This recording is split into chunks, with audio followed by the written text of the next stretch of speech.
Hi hello అండి. Hi. విశ్వావసునామ సంవత్సర శుభాకాంక్షలు మీకు అందరికీ. ఇవి పచ్చి జీడి గింజలు. ఇవి సాహితీ వాళ్ళ తోటలో వాళ్ళ నాన్నగారు తీసుకొచ్చి ఇచ్చారు. వీటిని ఎలా కొయ్యాలో కొంచెం వాళ్ళ అమ్మగారు నాకు చూపించారు.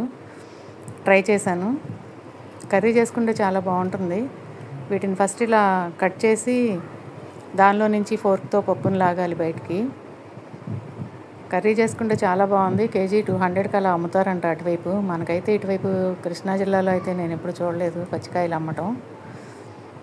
బాగుంది కర్రీ, కాకపోతే తీయడం మాత్రం చాలా కష్టం. చాలా అంటే చాలా కష్టం. ఆవిడ చాలా ఈజీగా తీశారు, నాకైతే చాలా కష్టంగా అనిపించింది. ఇవి పప్పులు ఇలా తీసిన తర్వాత వేడి నీళ్ళల్లో వేయాలి.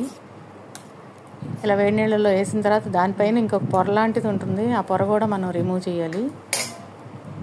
ఆ పొర రిమూవ్ చేసిన తర్వాత మనం కర్రీ చేసుకోవడానికి వీలవుతుంది అన్నమాట.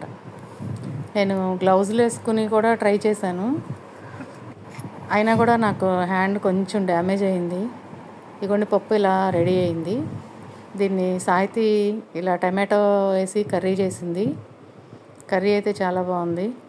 నా హ్యాండ్ చూడండి ఎలా అయిపోయిందో. వీలైతే తెచ్చుకుని అందరూ ట్రై చేయండి.